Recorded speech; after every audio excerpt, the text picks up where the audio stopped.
ഈ മാസം 26-നാണ് channel ചർച്ചയ്ക്കിടയിൽ ബി.ജെ.പിയുടെ വക്താവായ print Mahadev Rahul ഗാന്ധിക്കെതിരെ വിമർശനം ഉന്നയിക്കുകയും അതിനിടെ കൊലവിളി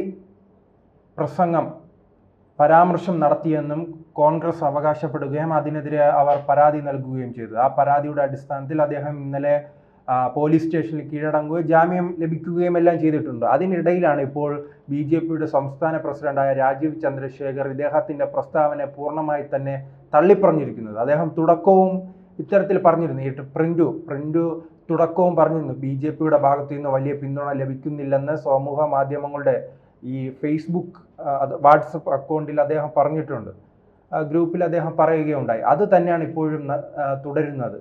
സംസ്ഥാന പ്രസിഡന്റ് തന്നെ പ്രിന്റുവിനെതിരെ രംഗത്ത് വന്നിരിക്കുകയാണ്. അതിന് ബി.ജെ.പിയെ കുറ്റപ്പെടുത്താൻ കഴിയില്ല. കാരണം ബി.ജെ.പിയുടെ ഐശ്വര്യമാണല്ലോ രാഹുൽ ഗാന്ധിയുടെ ആ വളർച്ച ഉണ്ടാകും തോറും ബി.ജെ.പിയുടെ വളർച്ചയാണ് നാം കാണുന്നത്. 2014 പൂർണ്ണമായി തന്നെ രാഹുൽ ഗാന്ധിയെ കോൺഗ്രസിന്റെ അധികാരം മുഴുവൻ ഏൽപ്പിക്കുന്ന ഒരു കാഴ്ച കണ്ടു. പിന്നീട് നാം കണ്ടതോ ചരിത്രത്തിലെ ഏറ്റവും വലിയ ഭൂരിപക്ഷത്തിന് കോൺഗ്രസിനെ പരാജയപ്പെടുത്താൻ ബി.ജെ.പിക്ക് കഴിയുന്നുണ്ട്. അത് 2014 അതോടൊപ്പം തന്നെ 19 24 എല്ലാം ലോക്സഭാ തിരഞ്ഞെടുപ്പുകൾ മാത്രമല്ല, രാഹുൽ ഗാന്ധി എവിടെയെല്ലാം പ്രചരണത്തിനെത്തുമോ അവിടെയെല്ലാം കോൺഗ്രസ് തരിപ്പണമാകുകയാണ്. അത് എല്ലാ സംസ്ഥാനങ്ങളും നാം പരിശോധിച്ചാൽ അറിയാം. ഗുജറാത്തും മഹാരാഷ്ട്രയും അതോടൊപ്പം തന്നെ രാജസ്ഥാനും മധ്യപ്രദേശും ഛത്തീസ്ഗഡും ബീഹാറും അടക്കമുള്ള എല്ലാ സംസ്ഥാനങ്ങളിലും ചിലപ്പോൾ അവിടുത്തെ പ്രാദേശിക നേതൃത്വം കൃത്യമായി മുന്നേറ്റം ഉണ്ടാക്കുമ്പോൾ ഇദ്ദേഹം അവിടെ എത്തി എന്തെങ്കിലും മണ്ടത്തരങ്ങൾ വിളിച്ചു പറഞ്ഞ് ആ പാർട്ടിയെ പ്രതിസന്ധിയിലാക്കുന്ന ഒരു കാഴ്ചയുണ്ട്. അത് കോൺഗ്രസിന് മാത്രമല്ല, അത് സഖ്യകക്ഷികൾക്കും ഉണ്ടാകും. അത് നാം AAP-യിൽ കണ്ടു, RJD-യിൽ 2020 കണ്ടു, ഇപ്പോൾ 25 ആയപ്പോൾ ബീഹാറിൽ വീണ്ടും കാണുകയാണല്ലോ.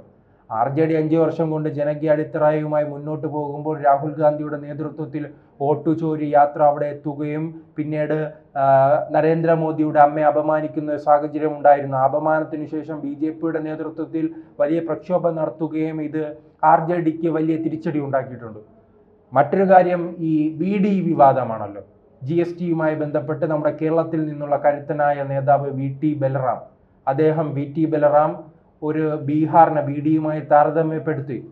അവസാനം RJD തന്നെ ആവശ്യപ്പെടേണ്ടി വന്നല്ലോ. ഇക്കാര്യത്തിൽ വ്യക്തമായ ഒരു മറുപടി നൽകാൻ കോൺഗ്രസ് തയ്യാറാകണം, മാപ്പ് പറയണമെന്ന് ആവശ്യപ്പെട്ടില്ലേ? RJD തന്നെ ഇന്ത്യ മുന്നണിയിലെ ഒരു സഖ്യകക്ഷിയെ ആവശ്യപ്പെട്ടിട്ടുണ്ട്.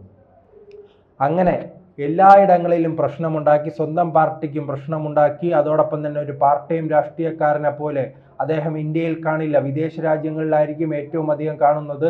പക്ഷെ അദ്ദേഹം കേരളത്തിൻ്റെ MP ആയിരുന്നു, വയനാട്ടിൽ നിന്നുള്ള MP ആയിരുന്നു, മുൻപ് അമേഠിയിൽ നിന്നുള്ള MP ആണ്, ഇപ്പോൾ റായ്ബറേലിയിൽ നിന്നുള്ള MP ആണ്. പലയിടങ്ങളിൽ നിന്നിട്ട് ഏതെങ്കിലും ഒരു മണ്ഡലം ഇദ്ദേഹത്തിന് കൃത്യമായി കാണിക്കാൻ കഴിവുണ്ടോ? ഇതാണ് എൻ്റെ വികസന മാതൃക, ഈ മണ്ഡലത്തിൽ ഞാൻ ഇത്തരം പ്രവർത്തനങ്ങൾ ചെയ്തു, അതുപോലെ തന്നെ എന്നെ പാർട്ടി വിജയിപ്പിക്കൂ, ഞാൻ ഈ വികസന മാതൃക ഇന്ത്യയിൽ മുഴുവൻ നടപ്പിലാക്കാമെന്ന് തുറന്നു പറയാനുള്ള ഒരു ധൈര്യം, ആ ചങ്കുറപ്പ് രാഹുൽ ഗാന്ധിക്ക് ഇല്ലല്ലോ. അതുകൊണ്ടാണല്ലോ അമേഠിയിൽ പരാജയപ്പെടുത്തിയത്. അമേഠിയിൽ നിന്ന് അദ്ദേഹം വയനാട്ടിലേക്ക് വന്നു. വയനാട്ടിൽ എന്താണ് ഇദ്ദേഹം ചെയ്തത്? ഒന്നും ചെയ്തില്ല. അച്ഛൻ്റെ പേര് പറഞ്ഞ്, കുടുംബത്തിൻ്റെ പേര് പറഞ്ഞ്, പിന്നീട് കുറച്ച് മുസ്ലിം ലീഗിൻ്റെ വോട്ട് വാങ്ങി ഇദ്ദേഹം ജയിച്ചു പോവുകയാണല്ലോ. അല്ലാതെ ഇദ്ദേഹം കൊണ്ടുവന്ന എന്ത് ഒരു പദ്ധതി പറയാമോ? വയനാട്ടിൽ 5 വർഷം അദ്ദേഹം ഉണ്ടായിരുന്നല്ലോ, അവിടെ ഒന്നും ചെയ്തിട്ടില്ല. അമേഠിയിൽ ചെയ്യാത്തത് കൊണ്ടാണ് ജനങ്ങൾ തോൽപ്പിച്ച് ഇദ്ദേഹത്തെ ചുരം കടത്തി വിട്ടത്.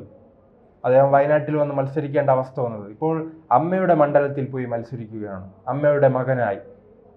അമ്മ മാറിയപ്പോൾ മകൻ ഏറ്റെടുത്തിരിക്കുന്നു. അപ്പോൾ കോൺഗ്രസ് പാർട്ടിക്കല്ല ഇദ്ദേഹത്തെ കൊണ്ട് ഗുണം, BJPക്കാണ്. അങ്ങനെ ഇരിക്കെ ഒരു BJP നേതാവ് രാഹുൽ ഗാന്ധിക്കെതിരെ വിമർശനം ഉന്നയിക്കുന്നത് തെറ്റായ നടപടിയാണ്. അദ്ദേഹത്തെ കൊല്ലുമെന്നാണ് കൊലവിളി, വെടിവെക്കുമെന്ന്. വെടിവെച്ചാൽ നല്ല ചങ്കുറപ്പുള്ള മറ്റു നേതാക്കൾ വരും, നിങ്ങളുടെ ആപ്പീസ് പൂട്ടും, BJPയുടെ ആപ്പീസ് പൂട്ടും. രാഹുൽ ഗാന്ധി ഉള്ളത് കൊണ്ടാണല്ലോ. അദ്ദേഹത്തെ പലരും പല പേരുകളിലും വിളിക്കുന്നുണ്ട്. ആ പേരുകൾ തന്നെയാണ് അദ്ദേഹത്തിൻ്റെ പ്രവർത്തനത്തിൻ്റെ മികവ്. ആ പ്രവർത്തനത്തിൻ്റെ മികവ് നിങ്ങൾ നോക്കൂ. വർഷങ്ങൾക്ക് മുൻപ് കോൺഗ്രസിനുണ്ടായിരുന്ന ജ്യോതിരാദിത്യ സിൻഹ, അതോടൊപ്പം തന്നെ സച്ചിൻ പൈലറ്റ് ഇപ്പോഴും ഉണ്ട്, പക്ഷെ അദ്ദേഹം ഉണ്ടെന്ന് പേര് മാത്രമേ ഉള്ളൂ. അദ്ദേഹത്തിൻ്റെ ജിതേന്ദ്ര പ്രസാദ് അടക്കമുള്ള എത്ര മികച്ച യുവ നേതാക്കൾ ഉണ്ടായിരുന്നു. ആ നേതാക്കളെയെല്ലാം കൂട്ടിയിണക്കി അവർക്ക് പ്രധാനപ്പെട്ട പദവി നൽകി കോൺഗ്രസ് മുന്നോട്ട് പോയെങ്കിലുള്ള അവസ്ഥ നിങ്ങൾ ചിന്തിച്ചു നോക്കൂ. BJPക്ക് ഇത്രയും വളർച്ച ഉണ്ടാകുമോ? ഇല്ലല്ലോ. ആ നേതാക്കളെല്ലാം പൂർണ്ണമായി തന്നെ ഒതുക്കുന്ന ഒരു സാഹചര്യമാണ് നാം പിന്നീട് കണ്ടത്. ആ ഒതുക്കുന്ന സാഹചര്യം ഉള്ളത് കൊണ്ടാണ് കോൺഗ്രസിന് പരാജയപ്പെടേണ്ട ഗതികേടിലേക്ക് എത്തുന്നത്. ഇങ്ങനെ മുന്നോട്ട് പോയാൽ കോൺഗ്രസ് എവിടെ പോയി നിൽക്കും? അത് വലിയ ബുദ്ധിമുട്ടാണ് ഇപ്പോൾ നിലവിൽ ഉണ്ടാക്കിയിരിക്കുന്നത്. ഇപ്പോഴേക്കും അത് തന്നെയാണ് ചിലപ്പോൾ രാജീവ് സ്വപ്നം കണ്ടത്. അങ്ങനെ തങ്ങളുടെ പാർട്ടിക്ക് അനുകൂലമായൊരു സാഹചര്യം ഉണ്ടാക്കുന്ന നേതാവിനെതിരെ വിമർശനം ഉന്നയിച്ചപ്പോൾ അത് രാജീവ് ചന്ദ്രശേഖരനെ കൊണ്ടിട്ടുണ്ട്. അദ്ദേഹത്തിന് വേദനിച്ചു കാണും. അതുകൊണ്ടാണ് അദ്ദേഹം സ്വന്തം പാർട്ടിക്കാരനെ തന്നെ തള്ളിപ്പറയാനുള്ള സാഹചര്യം ഉണ്ടാക്കിയത്. ഇത്തരത്തിൽ ഈ രാഹുൽ ഗാന്ധിയുടെ ഈ മണ്ടൻ തീരുമാനങ്ങളാണ് കോൺഗ്രസിനെ ഈ പ്രതിസന്ധിയിലാക്കുന്നത്. ആ പ്രതിസന്ധിയിൽ നിന്ന് മുക്തമാകണമെങ്കിൽ കോൺഗ്രസിന് ഒരു വഴി മാത്രമേ ഉള്ളൂ. അത് രാഹുൽ ഗാന്ധിയെ പുറത്താക്കണം. അദ്ദേഹത്തോട് സ്ഥാനത്ത് നിന്നും ഒഴിഞ്ഞു നിൽക്കാൻ പറയണം. അത് നാം ഇതിന് കണ്ടിരുന്നു. പാർട്ടിയിൽ തുടർ പരാജയങ്ങൾ ഉണ്ടായത് പിന്നാലെയാണല്ലോ അവിടെ ഈ മല്ലികാർജുന ഖാർഗെ പദവിയിൽ എത്തിച്ചത്. അല്ലാതെ അദ്ദേഹം വിജയങ്ങൾ ഉണ്ടാവുകയായിരുന്നെങ്കിൽ ആ പാർട്ടിക്ക് ഇങ്ങനെ മുന്നോട്ട് പോകാൻ കഴിയുമായിരുന്നു. വിജയങ്ങൾ ഉണ്ടാകുമായിരുന്നെങ്കിൽ അന്നും അവിടുത്തെ പ്രസിഡന്റ് രാഹുൽ ഗാന്ധി ആയിരിക്കും. പക്ഷെ തുടർ പരാജയങ്ങൾ ഉണ്ടായത് കൊണ്ടാണ് രാഹുൽ ഗാന്ധിയെ ഒഴിവാക്കിയത്. ഒഴിവാക്കിയിട്ട് അദ്ദേഹം ഈ കന്യാകുമാരി നിന്നും കാശ്മീരിലേക്ക് ഒരു യാത്ര വച്ചപ്പോഴും വിജയങ്ങൾ ഉണ്ടായി എന്ന് പറഞ്ഞ് പ്രതിപക്ഷ നേതാവായി അദ്ദേഹത്തെ വച്ചിട്ട് എന്ത് ഗുണമാണുള്ളത്? ആ ശശി തരൂരിനെ ആ പദവിയിലേക്ക് എത്തിച്ചിരുന്നെങ്കിലുള്ള അവസ്ഥ നിങ്ങൾ ചിന്തിച്ചു നോക്കും. അദ്ദേഹത്തെ ആ പദവിയിലേക്ക് എത്തിക്കാത്തത് കൊണ്ടാണല്ലോ അദ്ദേഹത്തെ കൃത്യമായി മുതലാക്കാൻ BJPക്ക് കഴിയുന്നുണ്ട്. BJP ഓപ്പറേഷൻ സിന്ദൂറിന് പിന്നാലെ തന്നെ നാം ശ്രദ്ധിച്ചാൽ മനസ്സിലാകും. BJP അദ്ദേഹത്തെ കൃത്യമായി ഉപയോഗിക്കുന്നുണ്ട്. തങ്ങളുടെ രാഷ്ട്രീയ താല്പര്യത്തിനനുസരിച്ചുള്ള ഒരു വടിയാക്കി മാറ്റാൻ BJPക്ക് കഴിയുന്നുണ്ട്. ഇതിന് വഴിയൊരുക്കി കൊടുത്തത് ആരാണ്? രാഹുൽ ഗാന്ധിയല്ലേ. പല നേതാക്കളും, ഞാൻ ആദ്യം സൂചിപ്പിച്ച നേതാക്കളായ ജ്യോതിരാദിത്യ സിൻഹ അടക്കമുള്ളവർ, എന്തുകൊണ്ട് കഴിവുള്ള നേതാക്കൾ പാർട്ടി വിട്ടു? അത് ഈ രാഹുൽ ഗാന്ധിയല്ലേ. ഇനി പാർട്ടി പ്രതിസന്ധിയിലാകാൻ പോകുന്ന സംസ്ഥാനം കർണാടകയാണ്. കർണാടകയിലും ഇത്തരത്തിൽ വലിയ ശ്രദ്ധക്കുറവ് ഉണ്ടാകുന്നുണ്ട് രാഹുൽ ഗാന്ധിയുടെ ഭാഗത്തു നിന്ന്. മുഖ്യമന്ത്രി കസേരയുമായി ബന്ധപ്പെട്ട് രണ്ട് നേതാക്കളും വലിയ തർക്കം നിലനിൽക്കുകയാണ്. സിദ്ധരാമയ്യയും അതോടൊപ്പം തന്നെ DK ശിവകുമാറും. ഈ രണ്ട് നേതാക്കളും തർക്കത്തിൽ നിൽക്കുമ്പോൾ അത് പരിഹരിക്കാൻ ശ്രമിക്കാതെ രാഹുൽ ഗാന്ധി എങ്ങോട്ടാണ് സഞ്ചരിക്കുന്നത്? അങ്ങനെ പാർട്ടിയിൽ പ്രശ്നങ്ങൾ ഉണ്ടാകും. അത് BJPയിൽ ഉണ്ടാകും, AAPയിൽ ഉണ്ടാകും, DMKയിൽ ഉണ്ടാകും, അണ്ണാ DMKയിൽ ഉണ്ടാകും. എന്തിനു പറയുന്നു, ഇപ്പോൾ ഏറ്റവും അവസാനം വന്ന വിജയുടെ പാർട്ടിയിൽ പ്രശ്നങ്ങളില്ലേ? ഇപ്പോൾ വിജയെ അനുകൂലിക്കുന്നവരുമുണ്ട്, എതിർക്കുന്നവരുമുണ്ട്, TVKയിൽ പോലും. അപ്പോൾ TVKയിൽ ഉൾപ്പെടെ പ്രതിസന്ധി ഉണ്ടാകുമ്പോൾ കോൺഗ്രസിൽ പ്രതിസന്ധി ഉണ്ടാകുന്ന അത്ഭുതപ്പെടാനില്ല. പക്ഷെ അത് കൃത്യമായി പരിഹരിക്കാൻ കഴിയുന്നില്ല. അതാണ് ഇവിടെ രാഹുൽ ഗാന്ധിയുടെ തെറ്റ്. ഞാൻ സൂചിപ്പിച്ചതുപോലെ തന്നെ സിദ്ധരാമയ്യ ശിവകുമാറും തമ്മിലുള്ള തർക്കം നിങ്ങൾക്ക് എന്തുകൊണ്ട് പരിഹരിക്കാൻ കഴിയുന്നില്ല? അങ്ങനെ തർക്കം പരിഹരിക്കാതെ ആ സാഹചര്യം മുതലെടുക്കാൻ BJP ശ്രമിക്കുകയും അതിൽ വിജയിക്കുകയും ചെയ്താൽ കോൺഗ്രസിന്റെ അവസ്ഥ എന്തായിരിക്കും? അധികാരം പോകില്ലേ? ഇത്തരത്തിലാണ് പല സംസ്ഥാനങ്ങളിലും ഇവർക്ക് അധികാരം നഷ്ടമാകുന്നത്. അധികാരം നഷ്ടമായി ഇങ്ങനെ പിന്നോട്ട് പോകുമ്പോൾ കോൺഗ്രസ് പാർട്ടി ഇല്ലാതാകുമെന്ന് വെറുതെ പറയുന്നതല്ല. ഇല്ലാതായ സംസ്ഥാനങ്ങളില്ലേ? തുടർച്ചയായി 15 വർഷം ഭരിച്ചിരുന്ന ഡൽഹിയിലെ അവസ്ഥ എന്താണ്? 0 ഗുജറാത്തിൽ 25 വർഷത്തിലധികമായി ഭരണത്തിലില്ല.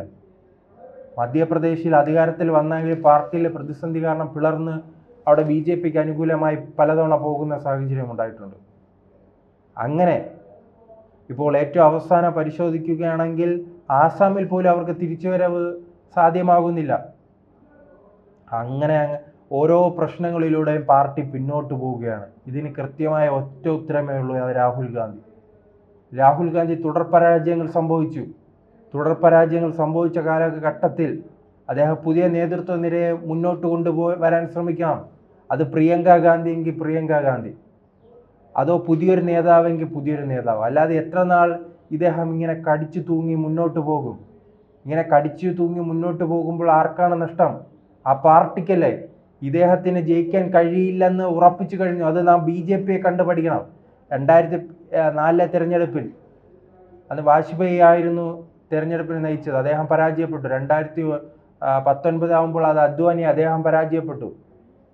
പിന്നീട് 2014 വരുമ്പോഴേക്കും അദ്വാനിക്ക് അത് നിയന്ത്രിക്കണം, അതിനെ നയിക്കണമെന്നുണ്ട്, BJP നയിക്കണമെന്നുണ്ട്. പക്ഷെ പരാജയങ്ങൾ സംഭവിക്കുന്നവരെ പൂർണ്ണമായി തന്നെ ഒഴിവാക്കിയായിരിക്കും BJPയുടെ യാത്ര. വിജയിക്കാൻ കഴിവുള്ള, അത് ലക്ഷ്യമിട്ടാൽ നേടാൻ കഴിവുള്ള നേതാക്കളെയാണ് BJP മുന്നോട്ട് കൊണ്ടുവരുന്നത്. അത്തരത്തിൽ പുതിയ നേതാക്കളെ എന്തായാലും കോൺഗ്രസ് മുന്നോട്ട് കൊണ്ടുവരാൻ ശ്രമിക്കണം.